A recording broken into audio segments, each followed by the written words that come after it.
Did something I don't normally do. I did like fucking Walmart Plus and had them deliver that shit to my house. So I was like, I'm gonna let somebody else do it.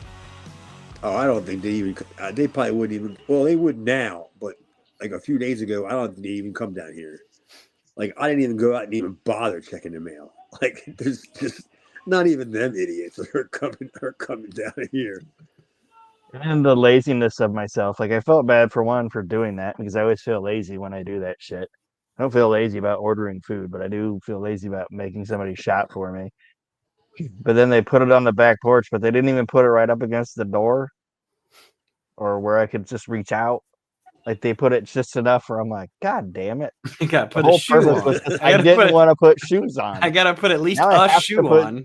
I have to at least put a shoe on and hop. Yeah, I was. I Gotta was carry keeping. Von Erich this shit. I was keeping my beer out. Like I have a door that leads to my deck, and I was keeping my beer outside.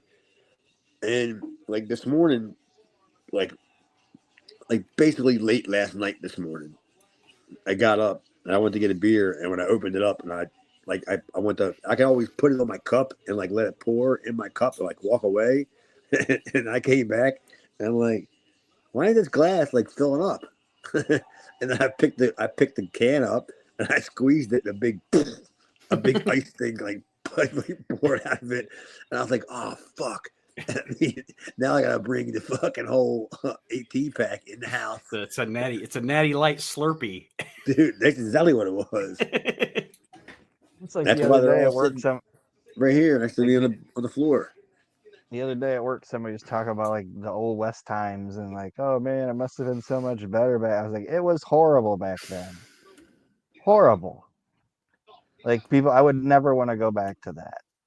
Like people say like gardening is like relaxing or hunting is relaxing. I was like, all of that shit is stressful. You never know what's gonna happen. It would get to like like if it's cold here now, it was cold here then, so it'd be like -2, and you're like out in a shack. Yeah, like You my step on mom. it, you step on a nail, that's it. Like You're you're just done. Like Yeah, you're fucking done. my mom watches like all them westerns, like that western shit, and all the time, and I'm just imagining like the way that they're dressed then. Like they didn't have like North Face, or That's what I'm like saying. Like any of that if I had to shit. like if my food consumption came down to me wrestling it out in the wilderness or planting it and getting it to grow, I would die quick. Yeah, Everything smelled like shit. Like you watch the old movies and stuff and they made it look picturesque and nice and they're like John Wayne looked clean and handsome and all this. It's like he would have been covered in mud and smelled like shit yep, and dude. had I no teeth. planted, I planted like some like pot seeds, like a few weeks ago, like before it got really bad. Like I had a nice little spot to plant them, and I went back out just to check on them, that kind of stuff. And it left me a note. It said, "Here, call this number." Like they'll bring it to you. And it's like don't even bother. I ain't going anywhere. And it's like you were saying, Chad, with they didn't have like coats and stuff. And anything that they would wear back then that was warm, yeah, it was probably warm, but it's itchy as fuck. Yeah, what the And hell you is had to it? kill it. You're And you had to warm. kill it. Sure, you're warm, but now you're itchy. Yeah, it had a family about 2 hours prior. My coat had a family. Yeah, I can't, dude. When I watch that shit with my mom and all, and I'm just like, dude, I don't know how. That's all I can think of is like, how the fuck did these fucking idiots and like when they go to like the bar and shit, and they're sitting in a canteen or whatever. Like, how the hell they got fancy glassware? I'm like, get out of here. Like, you know what I mean? Like, they weren't drinking out of like fancy like glassware. Like, where are they getting all the glass from all this stuff? Like, they didn't have any of this stuff. And then also back then, a guy could shoot you and then make it. He could say it was justified. Yeah. He didn't even gotta say that. He could just shoot you. I mean, if John Wayne's not your cheated sheriff, he cheated me at cards. Cheated me a card, Sheriff. And then they just drag your body out and feed it to the pigs. And then the guy at the piano starts playing Hot Cross Buns again. Yeah. Did you guys ever watch Deadwood? I think that's the most realistic of what the Old West was probably like. Everybody's filthy on it. You know, like there's shit in the street. So yeah, it's like it's just yeah. Does it have that The one person's guy like, that seems to be in all them movies? That like he never has a speaking part, but he has like no teeth, and he has like the white hair, and he's always like hanging out in the background. And the most you'll get out of him is a head nod. Is he in all them too? probably. He's in the ones my mom watches all the time.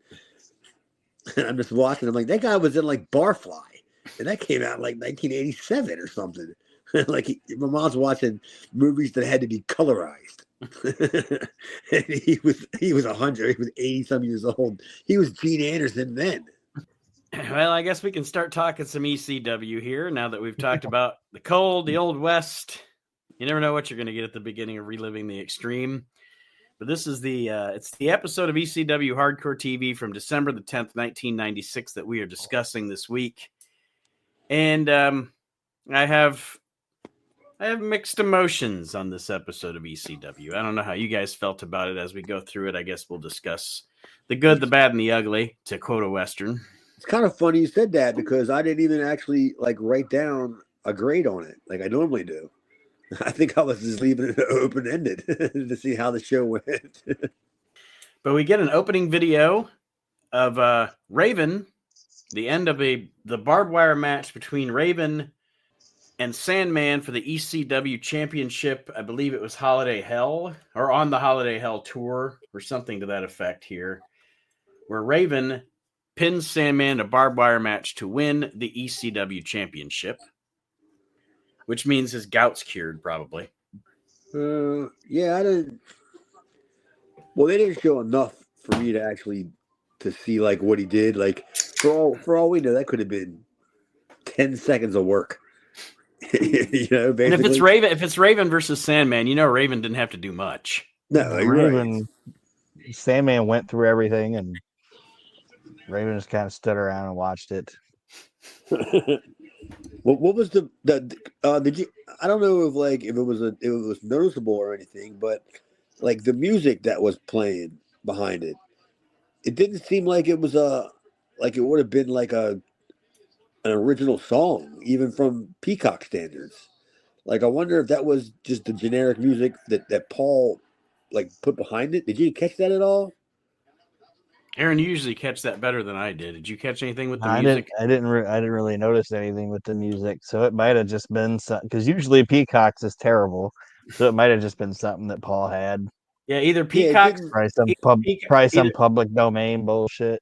Either Peacock's is terrible, or if when they transitioned over to Peacock, if they just leave it the way that the WWE network did when it first started, the music is not only terrible, but it's so loud that you can't hear what Joey's saying or what, any of the, I don't know why they dubbed the music in so loud, but take your mind off the action, I guess, depending on who's in the ring. It's really annoying. And I don't know, we'll see as we go through, because I haven't noticed it really yet, but I know some of the later episodes of ECW back when it was on the network, when New Jack would do his thing, where just, the music was playing the whole time he was in the ring, the Peacock, I couldn't even hardly watch the WWE Network version because it was that goofy sounding WWE Network version of New Jack's music, and it was playing the whole time that his match was going on.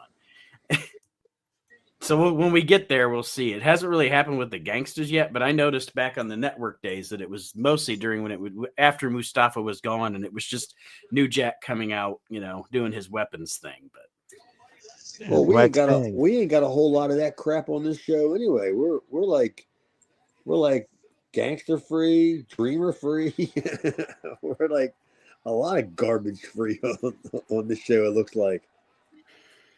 Joey Styles welcomes us to the show, and then he talks about the title changing hands, and then they show us a video package of the history of the ECW World Championship going back to when Shane Douglas threw down the NWA title until now.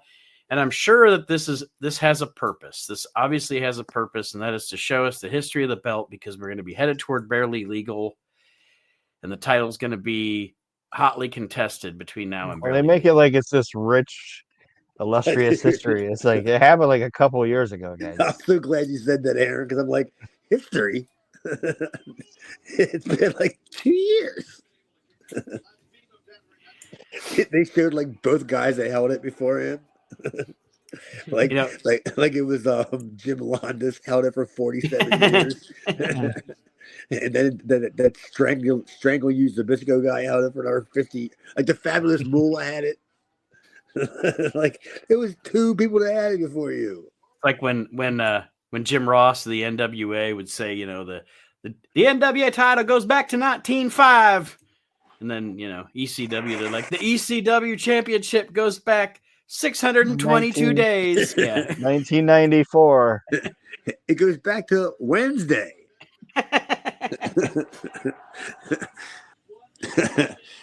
Yeah, I don't like. I didn't actually catch the fact that they were showing all the champions. I just thought it was a thing about Shane. That's what I got out of it. But I guess you're right. And now that I think about, because with Shane like throwing the belt down, that part of it, I thought that was just a part of the video that kind of went with the generic music. If your inaugural champion is declared, and now you're talking about the new champion, and it's still the same president, you don't get to say the history of your championship. It's the same week. It's all the same calendar week. Yeah, it's not a whole lot of lineage right there.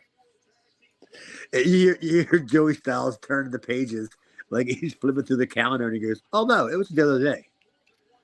It wasn't. It doesn't go back that far. Never mind. What was I thinking? Shane Douglas wins the throws down the NWA championship and declares himself ECW champion, and it's still raining. Can you believe it's still raining? Yeah, and he Here goes, in the metropolitan Philadelphia area. He goes, fast forward to 2 hours. And he's still the champion. Can you believe the reign of this guy? But on the flip side of that, can you believe it's still 1996? Dude, the 1996 ECW is like time just stopped. It's always going to be 1990s. Like when you sent me the thing saying December, whatever, I'm like, dude, we've been doing December, I think for like the last 8 weeks. like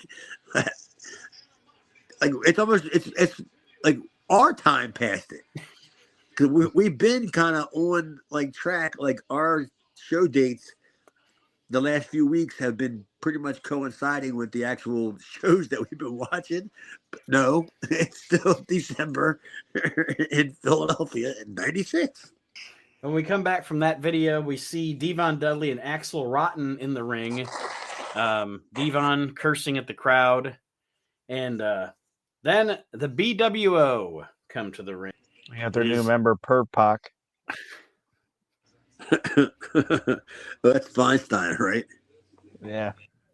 Perp Pac. Yeah, they came in from the front door, right?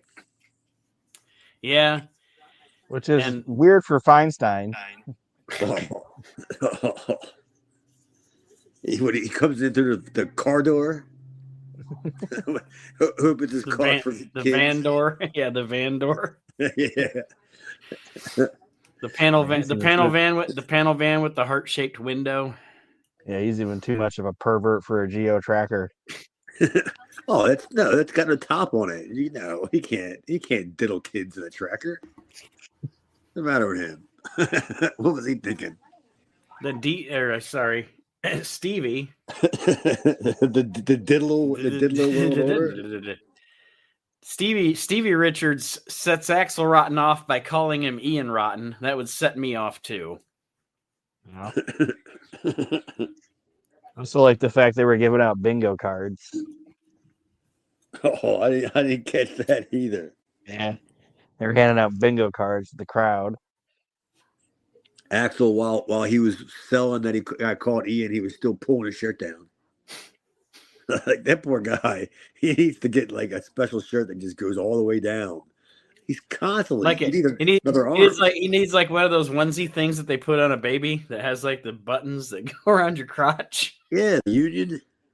Well, just be a fat guy and wear a shirt that looks like a moo like big fat guys wear. like an Adrian Adonis moo or Like you'll see a big fat guy in a t-shirt, but it looks like a dress. You know what I'm talking about? When big fat guys wear that type of stuff. He can't find one. Mrs. Like Roper's been dead. the shirt's almost longer than their shorts. You know what I'm talking about? yeah. Yeah, it's a shower Fat curtain. guys wear those. They think it makes them look slimming, but it's like, no, like- man. It breathes even when I can't. Yeah. That's the funny thing about Axel is his titties are so goddamn big, and Droop's so goddamn like all the way down that you still see his pepperoni nipples. Like when he's trying to pull his shirt down to his waist, you still see is that a pepperoni? What do you got, a pizza underneath there? Probably. What's the matter with you? I'm glad you made the joke. You had a joke in there, Aaron, because I actually wrote after, like the BWO kind of like entrance and all. I was like, oh, this is it has Aaron written all. I actually enjoy the BWO. I think they're funny, and they come out like you said. They interrupt. Perv Pac is actually known as 3.5. I think they changed his name later. I can't remember, but he won't be the last BWO member we get either. But then Axel and Devon attack them, and then the Gangstas come out, and we find out that the match was actually supposed to be the Gangstas versus Devon and Axel, and then it's obviously a clipped up ECW brawl. Is what it is. Oh, that's why it went by so fast.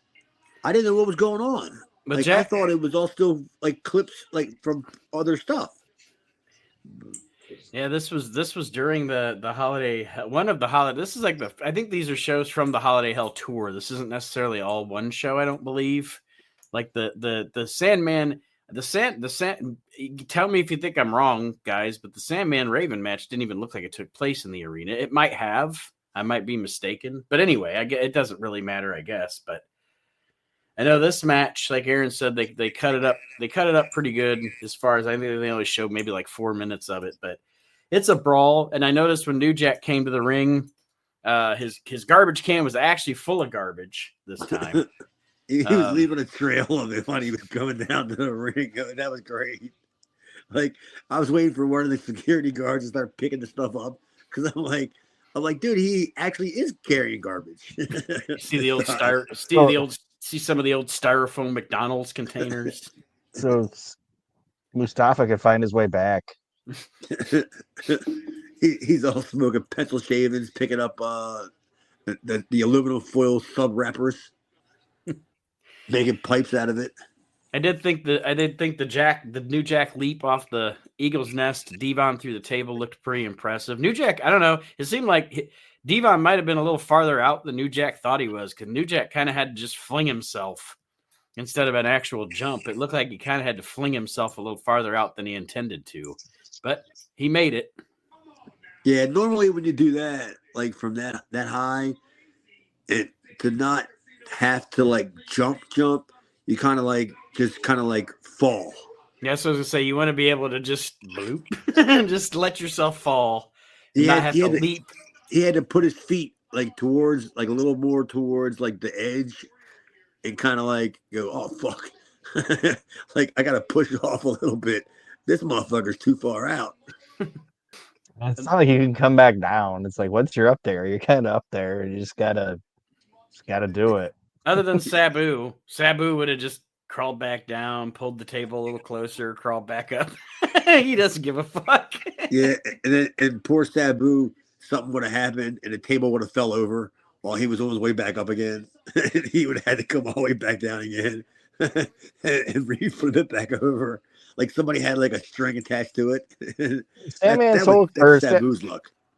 Sabu's whole career is like a Benny Hill thing. It's just be yakety sax playing the whole time. I'm glad he actually never did sign with the WWF, because they would have given him the fucking Shockmaster gimmick. He'd have just been a klutz This Arabian klutz. Like the feud of like 93 to like 97 wasn't Sabu versus anybody. It was Sabu versus tables. He can't beat a table. Poor guy. So that begs the question. I guess we like to when things come up during the show. Sometimes Aaron poses questions. We pose questions to each other sometimes. I guess I'll just ask: when you look back upon his career, even though at the time that it first got kicking off and on him popping, he was like a revolutionary wrestler in the sheets and all that kind of stuff. But when you look back on it now, as we watch it in kind of sort of real time, but 30 years ago, was Sabu overrated? Like, as far as his legacy goes? I don't think so. I actually like the fact that sometimes the table falls over.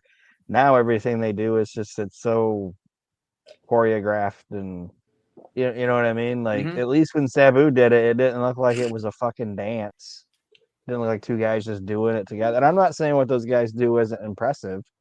I'm not saying what Ricochet and Will Ospreay can do together isn't like impressive or whatever, but I'd rather watch Sabu do it any day of the week than those guys.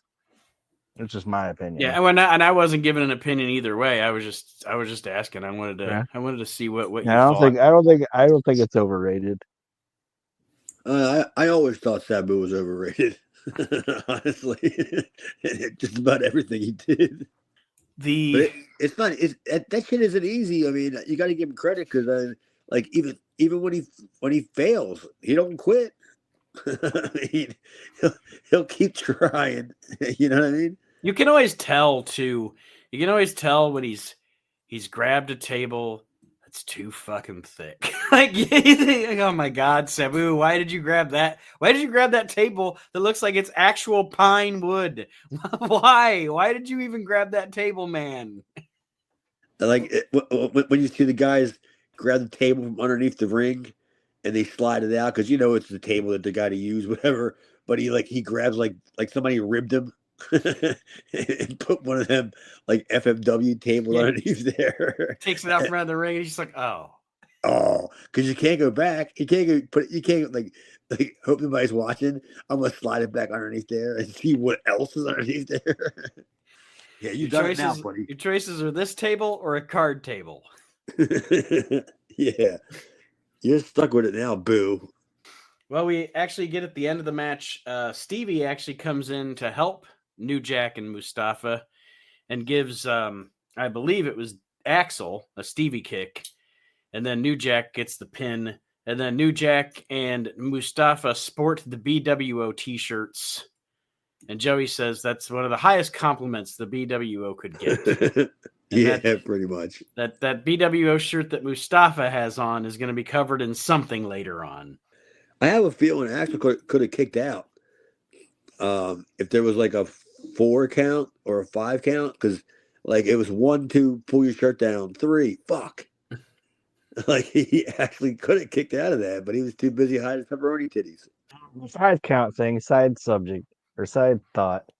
I was watching old WWF, and I always thought it would have been funny if Bundy would actually pin Hogan for the 3 and then asked for the 5, and then Hogan kicked out on 4, and they told him he didn't get the belt. You asked for it, Bundy. You asked for a 5 count. And the referee's got his. I just always thought that would have been a great little twist. Then he gets to pin the champ. Referee's like, "What do you want me to do?" You asked for the 5 count. Yeah, that'd be funny. The guy kicks out at like 4.5. And he doesn't get the world title. Sorry for your damn luck. Hey, goddamn it! Hey. Send out Leather Lou Albano to speak for him. So after that segment, excuse me, we get the franchise Shane Douglas and Francine doing a promo. House. Yeah, that was he was at his grandma's house. We're here at Nana Douglas's house. Nana Wonder Douglas where that Christmas. Was. I was trying to figure out where that was.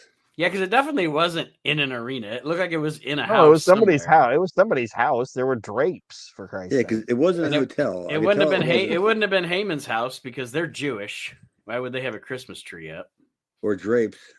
It's Shane's grandma's house. Nana Douglas's house here. Yeah, it definitely wasn't a hotel either. It wasn't. I was just like, where was this?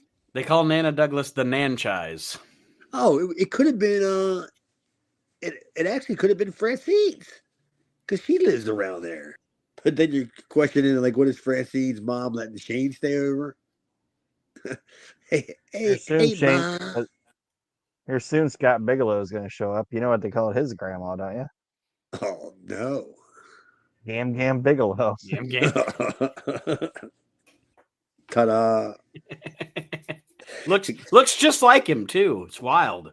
Don't forget to follow us on all the platforms, guys. Good night. Thanks for coming. Chris Graham Dito. Something else had to happen, right? Douglas discusses Gary Wolf and how it's admirable that Gary Wolf wants to come back. Once, he should be thankful for, even though he's injured, he still has his memories and blah, blah, blah, blah, blah. Pretty much a backhanded Merry Christmas, you stink. And I like that he was saying like you're being giving in this holiday season. Like, you gave me your neck and you gave me your woman. Like,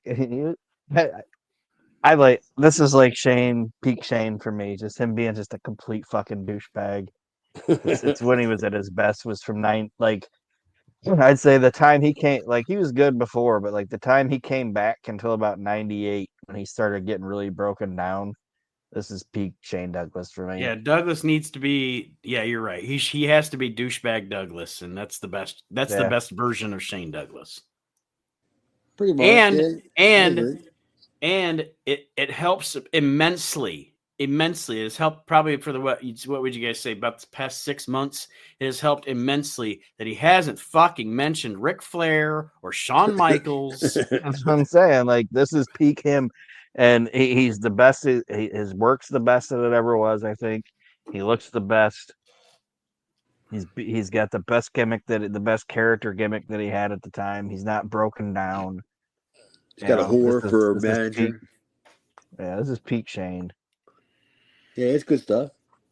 And after that, we get a Joel Gertner promo with the Gene Anderson camera work, as Aaron would call it. At the beginning, they kind of slow that down a little bit once the BWO enters the scene. The BWO enters the scene and tells Gertner, there's a guy that has hair like him and a jacket like him, and et cetera, and a voice like him. And they want him to be their bish. They also tell him nice sweater and ask if it was made of alpaca. I guess I didn't catch that. Yeah, he did. That's a nice sweater. Is that alpaca? It was too bad that my mom went to bed before all this, because she loves her some Gertner. She has no idea what he's doing in the wrestling business. Like she's just like, he always seems to walk in during Gertner. I can't figure out why I'm watching this crap. That's whenever non-wrestling fans walk in. They never walk in while you're watching Tiger Mask versus Dynamite Kid or Ric Flair versus Terry Funk. They always walk in when Vince McMahon has his ass out with a cowboy hat on. Yeah, Joe Gertner's wearing a cummerbund and a fucking bow tie with a shirt off. They always walk in when Trish Stratus is on all fours barking like a dog. Where that fucking Big Dick Johnson guy's on or something. It's like, that's when people that don't watch wrestling walk in. You're like, okay. Pretty much. Don't we got something decent coming up, don't we, next? Well, the next thing is Rob Van Dam. Oh, no. Van Dam cutting a promo, just talking about how he has respect for Taz. And when their match is over, Taz will have nothing but respect for him, pretty much is the gist of it. Because they have a matchup coming up. Excuse me. And then Taz essentially says, Van Dam, you're just in the wrong place at the wrong time. With the wrong person. And they're gonna have a match. I think it's next week, actually, on ECW TV. It was actually 3 weeks ago. It just hasn't been on TV yet.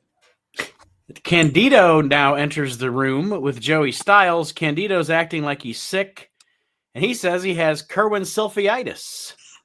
I don't know what the hell that is, but I'm sure he was fucked up. Kerwin Silfies is one of the producers of WWE or WWF at the time. I think that's what his job was. He was a producer, but he was one of Vince McMahon's guys.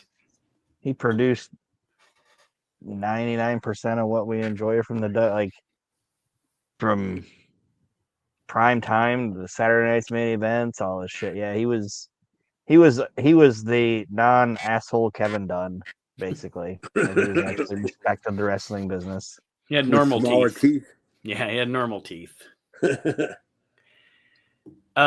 And the match that's coming up, Candido asks Joey if he can stick around for commentary. And I have a question, and I think my question makes sense when you get to the end of this match, which we'll discuss the match itself. The match that we have is Brian Lee versus Louis Spicolli. My question, based on what happened last week, is why wasn't this match Brian Lee versus Mikey Whipwreck? Oh, because I guess, wasn't Mikey beat up afterwards last week? The reason I'm asking is the match last week, Candido started shit pretty much with Mikey Whipwreck. That was the whole purpose of their 15-minute segment. But this week, to form this triple threat that they're going to form, they have Brian Lee wrestle Louis Spicolli instead. I just thought it would make more sense for it to be Mikey because Candido doesn't have any reason to attack Spicolli. But he has a reason for wanting to watch the match, and that's what they planted out there. He had interest in the match. And that's fine. When he found out, like, oh, this is going to be the match, he was like, oh, I teamed with both these guys. I want to watch them wrestle each other. Louis still alive, Spicolli. He lived longer on ECW TV than he did on Earth. This poor guy, he's like Chris Jericho. I thought he died. Spicoli's like, I'm so lucky that I got to wrestle in ECW in the longest year in ECW history. Yeah. My legacy's going to live long after I'm dead, like in about a few hours. Yeah, I mean, I get what you're saying, Nate, but I think, for one, like Chad said, Mikey got taken out last week, but that's the other reason is they wanted it to be. I think Paul wanted to set up a Louis Candido feud. You know what I mean? Yeah, and I mean, I get it, but I'm just saying, like, I don't know what the point was of all that shit last week if they weren't going to follow up on it this week. But it don't mean they won't. They did it this week. The match itself between Brian Lee and Louis Spicolli is goddamn, it's like the past like 4 months maybe. We've seen Louis on this roll. He's doing great. He's beating big stars. He's having good matches. And then he gets in this match with Brian Lee, and this is 90% Brian Lee whooping his ass. Which, ironically, we haven't seen Brian Lee in a good anything yet. Right. This probably is the best Brian Lee's been since he showed up. Because he's not wrestling Tommy Dreamer. He was all pissed off that he had that. Brian Lee showed up, but he was probably just like, "Oh my God, what?" See, yeah, he looks at the board and he's like, "Spicolli. I haven't even talked to anybody but Dreamer for 6 months." That's probably why he worked so hard. It wasn't terrible. No, this, like I said, I actually really enjoyed this matchup. I enjoyed this whole segment. And I see what you guys are saying about me questioning the logic with the Mikey thing. I don't know. I got hung up on it. I probably shouldn't have, but the only thing I didn't like about the match was Brian Lee. I don't know if you guys noticed it, but it was kind of at the beginning of the match. He tried to do like that jumping big boot thing. Yeah. And it looked terrible. And I think part of it was the camera angle. Like, it was like they were like shooting up at him. So it was like you could see his ass, and he was just like, you saw him do like the hop, and it just didn't look good. Yeah, it was a bad angle to shoot it. Like, what did he do? Did he mistime it? Like, because did he throw it up too soon? Yeah, because there's no way when timed properly you're missing that big fucking head on Louis Spicolli. You know, there's a lot of head to hit there. And it's like, why did you hop? You know, like, it's like, I don't know what you're 6'7" or however fucking tall, 6'6", whatever, however tall Brian Lee is. You don't have to hop to do the fucking boot. It looked bad. And like I said, it was bad. It was shot at a bad angle. Yeah, that's the only gripe I really have with the match. I was like, ugh, that was gross. Brian Lee uses like I don't know, an Asiatic spike or something on Louis to That's bust not him to up. look like a nylon dog bone. Those are sharp. How did Louis like mistake the referee? Like, Yeah, that was he, dumb. Pee Wee like Moore, and he thinks it's fucking Brian Lee. he drug him over there like he was like a pillowcase with a couple of cans in it. Yeah, like Brian Lee is like 6 whatever 280 pounds, and Louis just threw him over there. Like I'm like that's Pee Wee. How can you not tell this? Well, I think they were trying to hint that because he had been poked in the eye with that I know thing. what they're saying, but it's the fact of it's Brian Lee and it's Pee Wee. It's like you can tell right away. It wasn't like he was Yeah. poked in the fingertips where he had nerve damage and he couldn't tell the difference. And the dude's wearing a shirt. Well, after that whole situation, Candido says he's going to go to the ring and stop Brian Lee from doing what he's doing to Louis. However, once he gets to the ring, he reveals his true colors and sides with Brian Lee.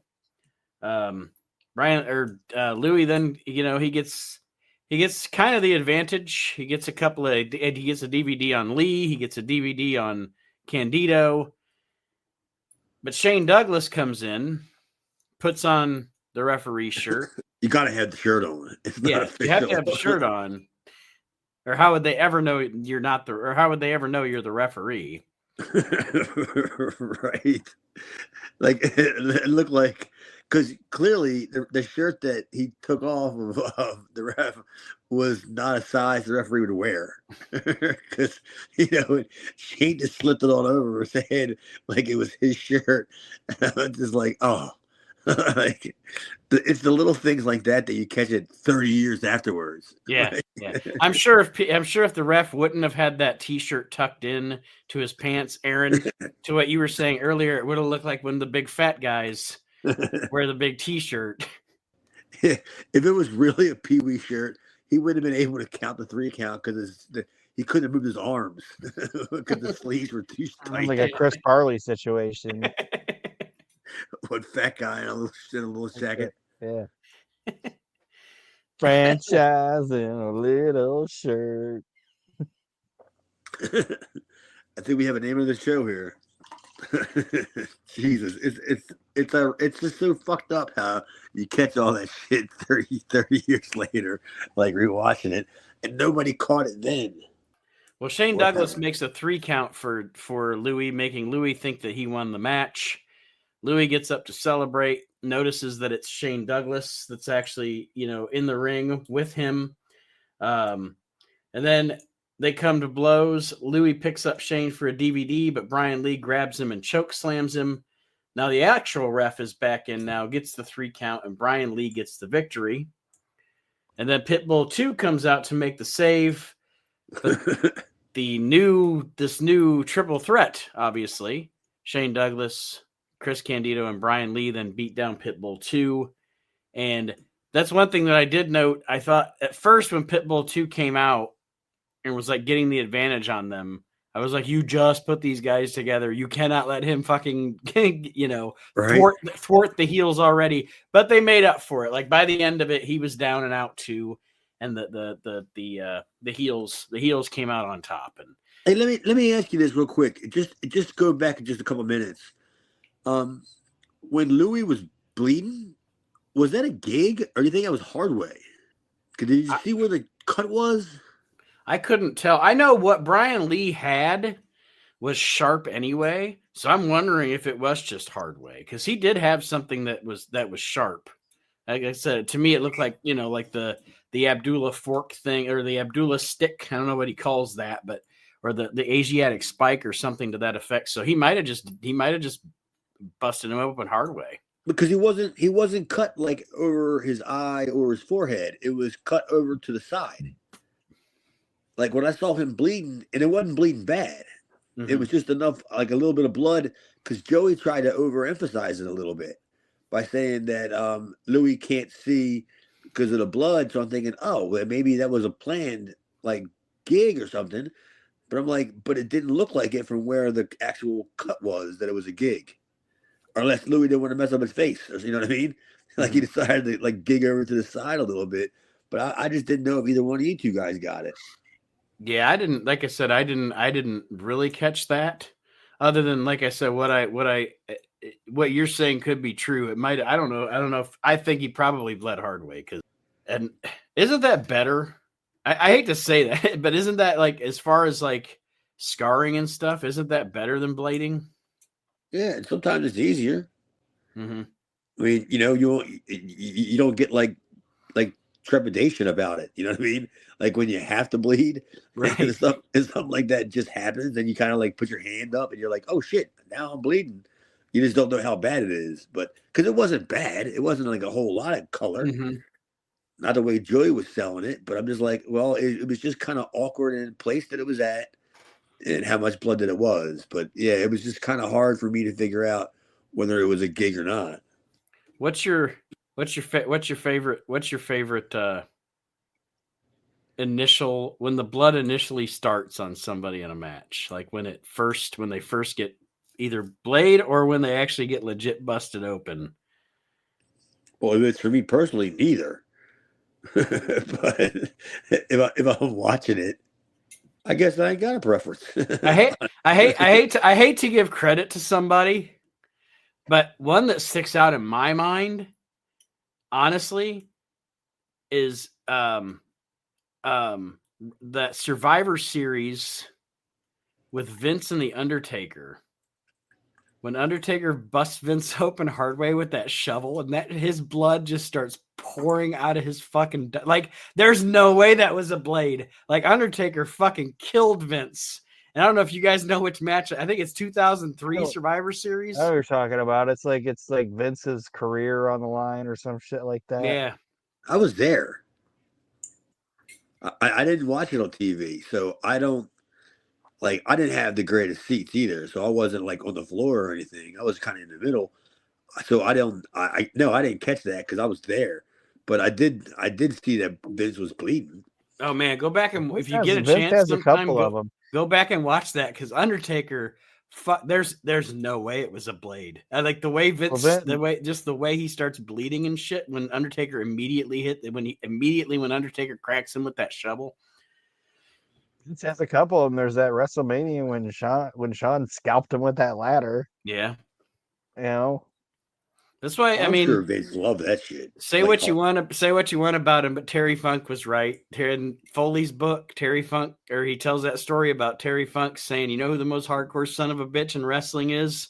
Vince walks by, and Terry told Mick, "It's Vince McMahon because he doesn't have to go out there and do that shit, and he does it anyway." Yeah, pretty much.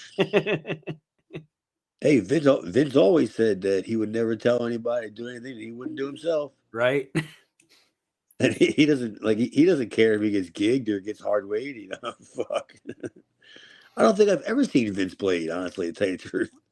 It's so funny too, because for so long he promoted where he just railed against, we will not have blood on TV. We will not have blood on TV.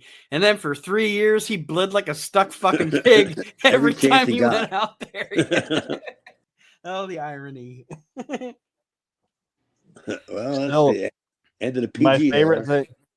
My favorite thing about the McMahon character isn't even anything that was like talked about. Like the commentators didn't even mention it, but if you watch it, he takes the first stunner in what, 97? Yeah. And he's shaking like a fish on a deck. He's like, and then like a couple years later, he's taking like 2 of them a night, and he's just walking away. Like, God damn it! He formed an immunity. So immune to the stunner. He's like a fucking bat, like one of them Pentecostal pastors that just get bit by the snake and they're okay. It happens so much. Yeah, but he always looks like he's pissed off at himself for taking the shit he bumps from him. Yeah, but I saw the first stunner in 97. He was off TV for a month and was shaking and all this shit. And then like 2 years later, he's taking 3 of them a night. And then driving home. He's never taken a good one. Has he? Oh no. It's like Jericho said. He was like, if anybody would have taken that first Stone Cold Stunner like he did, like they would have had a job when they came back to the fucking. He's like, he took it like a water bottle. Like that's what Jericho said. He's like, he took it like he's a broken water bottle. Yeah, you're right. Because now that I'm thinking about it, because yeah, he hasn't taken. I've never seen Vince take a good bump. Period. The best bump he ever took is when he broke his hamstrings, like running through the ring. Or when he broke his ass at that Valentine's Day massacre when they knocked him off the cage and he went through the table. He's the Titus O'Neil. That's his spot. It's Titus O'Neil. Yeah, I'm gonna do what he did.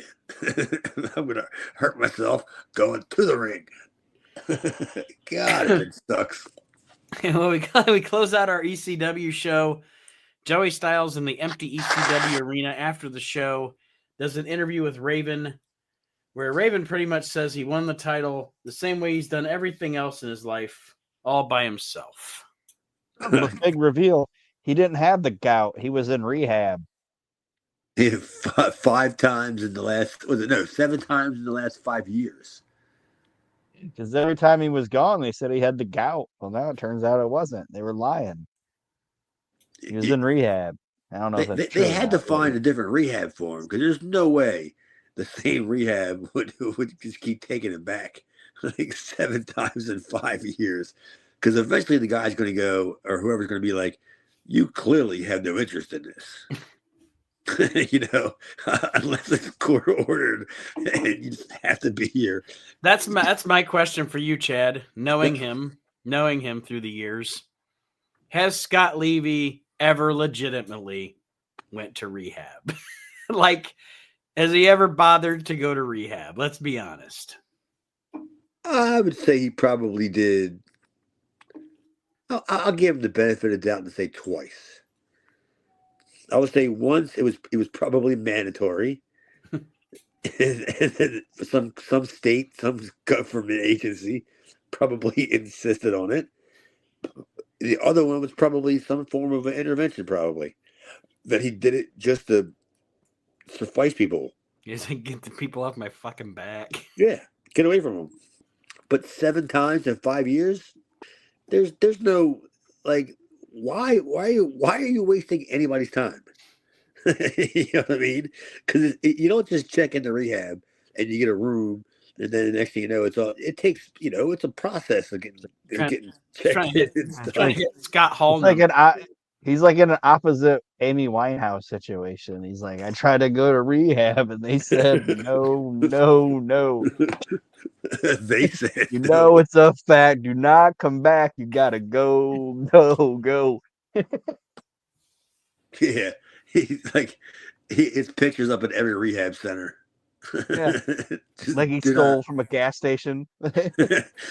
Don't allow this man in. Yeah. Like he's got to stand with the drugs that he walked in with. Like the guy that had to stand with the shit that he stole. That was one of my favorite things back in the day.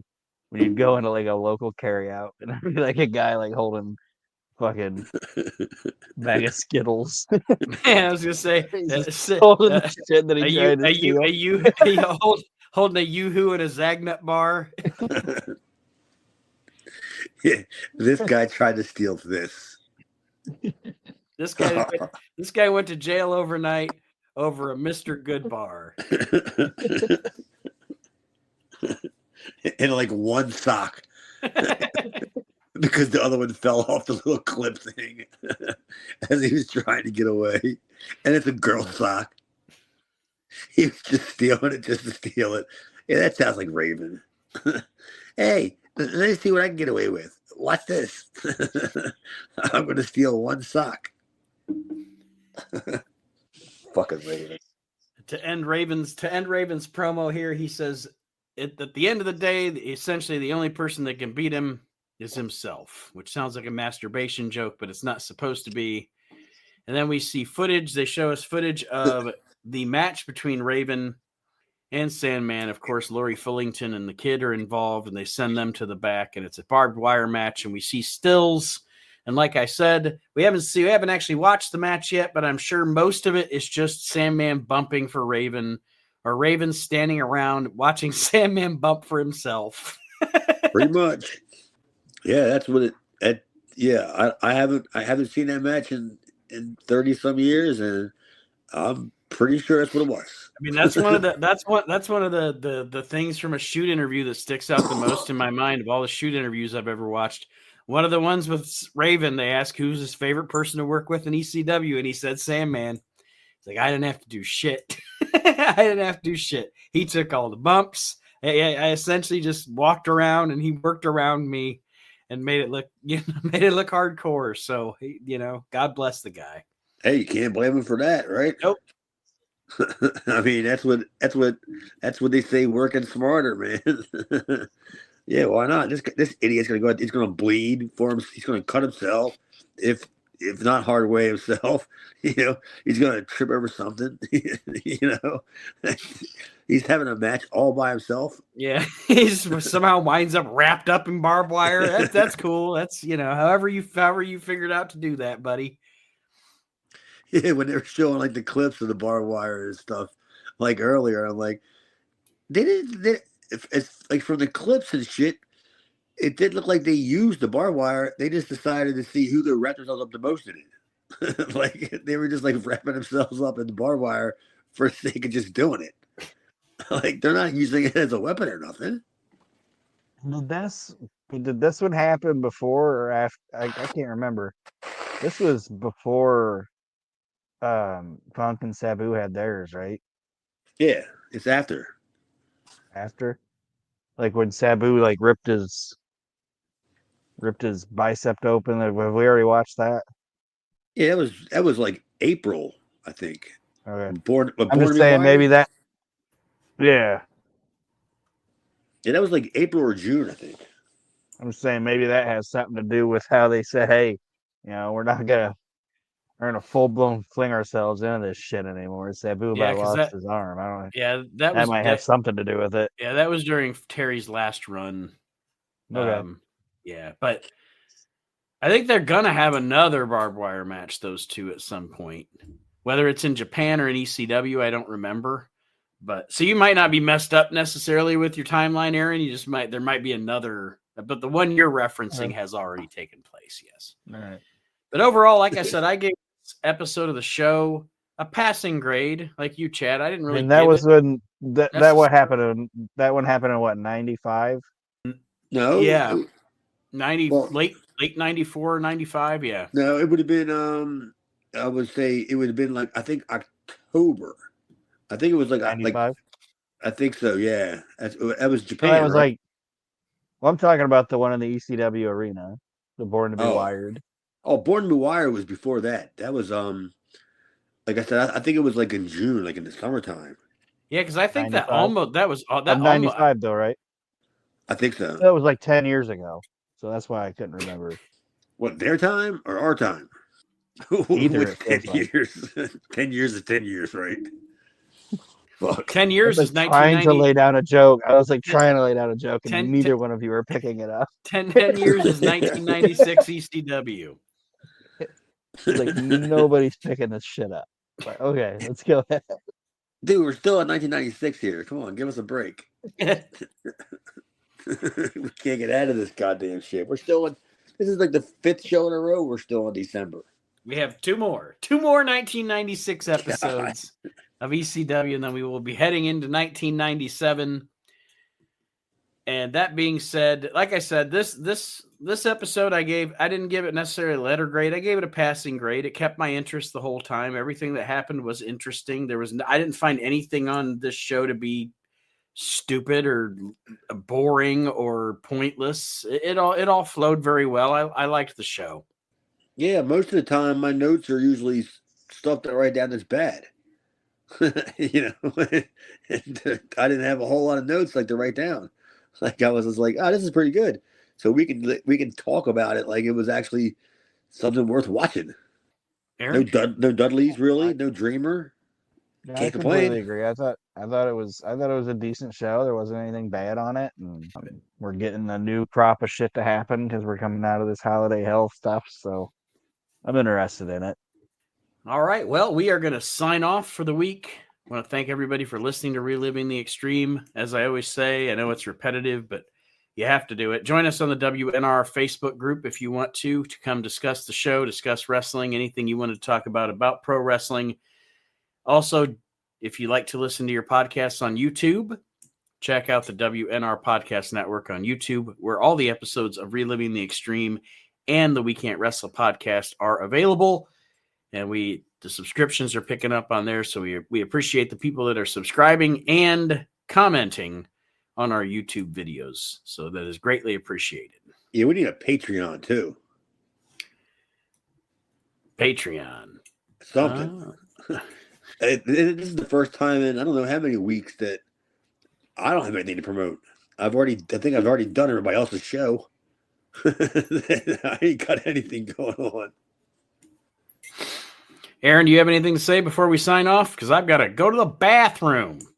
Nope, just like I say every night or every time, rate, review, comment, share it. That's the only way we're going to keep growing.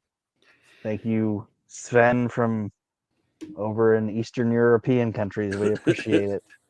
Yeah, we're fighting over Bo James's audience over in Turkey and shit. Turkey. I got to hear about that shit all the time from him. Like I think it was like 2 weeks ago we had nudged him out, and he don't listen to the show, but he asked what we talked about. I said, why? He goes, because you beat me like in Turkey. And I was like, what? And he showed me his map of like, I'm like, dude, come on. You can't believe in any of this. We're gonna have to get Bo on the show sometime. They're talking about what? Extreme wrestling? You know what? Honest to God, I would pause ECW talk to do a show with Bo, just talking about whatever he wants to fucking talk about, to be honest with you. You know what I mean? I would do a special edition of Reliving the Extreme that has nothing to do with ECW, just to talk to him about Southern independent wrestling or whatever. Oh, I can make it happen. Please do. I would love it. I would love it. Well, I ain't paying him. I'm not paying him either. I wouldn't love it that much. He ain't doing the show then. It's gonna take some coaxing from me. I'll probably end up washing his cars or something. But or hauling his ring somewhere. Watch. But I can make it happen. All right, everybody. We're gonna sign off. We'll see you next week as we continue reliving the extreme. Have a great week. Yeah, live strong.